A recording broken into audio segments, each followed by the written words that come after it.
So in today's video, I'm going to be installing my new Garmin unit. I'm going to be installing the transducer and running the wiring up to the front where the Garmin is going to be mounted. And first, before I get into things, if you haven't seen the video on where I convert this John boat into a bass boat, make sure to check that out. I'll put the link in the description for that. So after you finish this video, make sure to check it out. But first, let's get into mounting the transducer on the transom.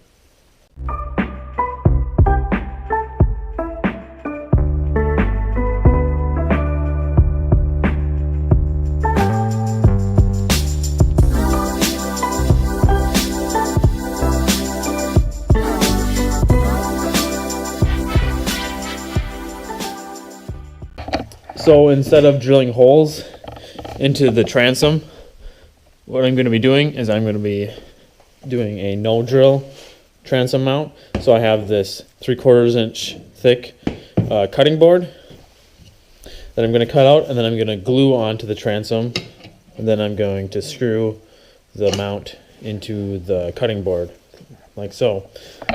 So that way I don't need to cut any holes in the back of my boat. It's always good to minimize the amount of holes in your boat, I've heard. So I'm going to stick to that.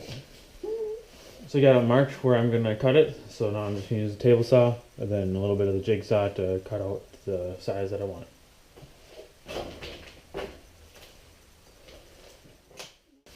So I got the chunk that I'm going to mount the transducer to.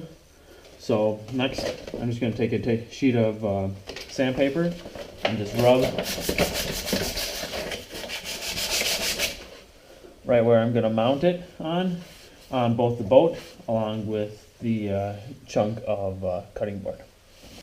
So now that I've scuffed off both surfaces, I'm going to take this marine contact adhesive and put some on each surface, and then it says to let it sit for a few minutes to let it kind of settle a little bit, and then stick them together, and then I think it says it takes a day or 2 days to fully harden. So first I'm going to put it on the piece of cutting board.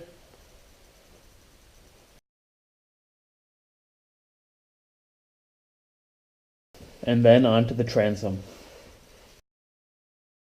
Well, it's been about 2 minutes, so now I'm going to put the cutting board onto the transom.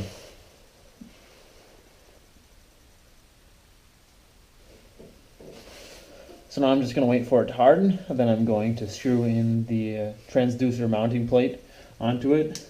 So that didn't take long to screw it up. So while I'm waiting for that glue to dry, I'm going to screw in this little 4x4 that I cut down to size up front to mount the Garmin on.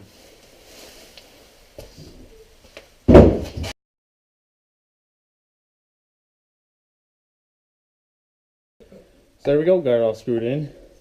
Now I'm just going to mount the bracket for the Garmin on top of it.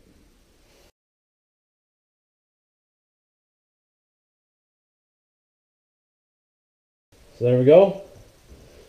Looks pretty good. It's big enough to see from the back. I got the Garmin EchoMap. Garmin EchoMap SV. Stupid. Oh my god. Garmin auto chart. Oh my god. Oh, why can't Do I need to like the name? Why do they have 4 different phrases? It's so stupid. So what I got was the Garmin EchoMap Plus 93 SV. Quite the name, quite very long, but I think this is going to be a great addition to this boat.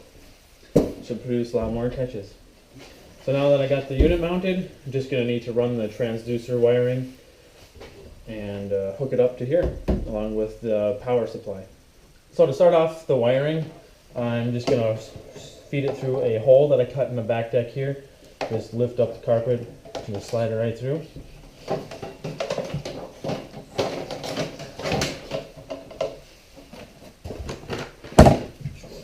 And then I'm going to grab it from the inside of this compartment here.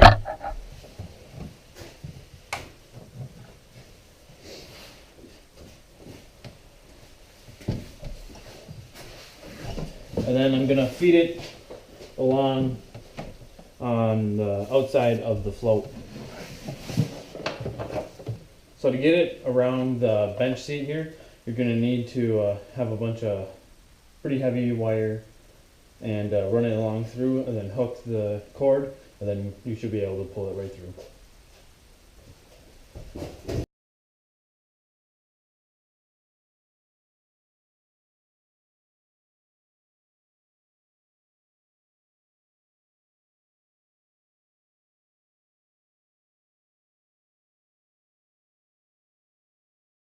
So there we go. Finally got it all the way up. Now I'm just gonna run it up through where my trolling motor cables come out. So then when you get it all the way out, it comes with this sleeve thing that you can put on. It just snaps right on, like so. So when you put it on the back, the transducer cord, you can tighten that down so it stays watertight.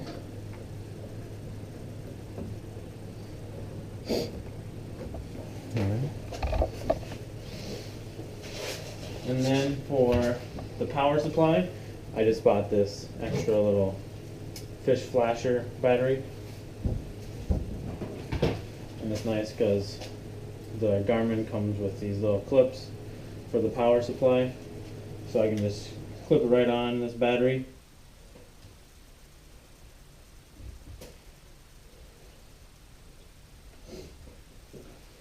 Like so. And just store it down in there. I'll probably build a little box thing for it. Then I can run the wire up and around just like I did for the transducer cord. And then screw it in. And now, should have power. Nice. Let's go. So the nice thing about these Garmin's is you can just pop off the unit like so, and just leave all your cords still plugged in, and then if you come over on this side, there's just a bunch of the connectors there that you can put a cover over. So it's pretty slick. Nice that you don't have to unscrew and screw in every time you take the unit off. So that's pretty handy. It's a feature that I like. So now that I got the unit all set up, all that we need to do is just screw in the transducer back here on the transom. But still waiting for 24 hours before I do that to make sure that that's stuck on there pretty good. Don't want that coming off when I'm driving. Lose a $300 transducer. That wouldn't be very fun. But yeah, we'll just wait until that dries and we'll screw that in. So it's been a little bit over a day since I glued the plate on for mounting the transducer. So I'm just gonna measure where I want the holes and then drill the holes into this plate, and then I'm going to screw in the screws that came with the mount. So when you do this, you want to make sure that it's parallel with the boat, so you're going to get the best optimal reading. I'm going to want this transducer sitting right above the bottom of the boat, so I can get the best readings without being at risk for knocking it on a stump or something when I'm driving the boat.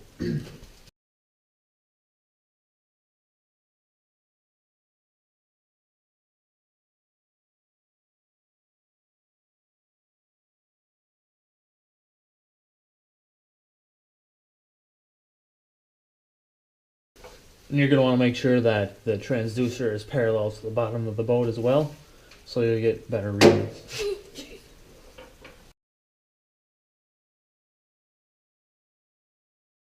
So there we go. Got the install all done.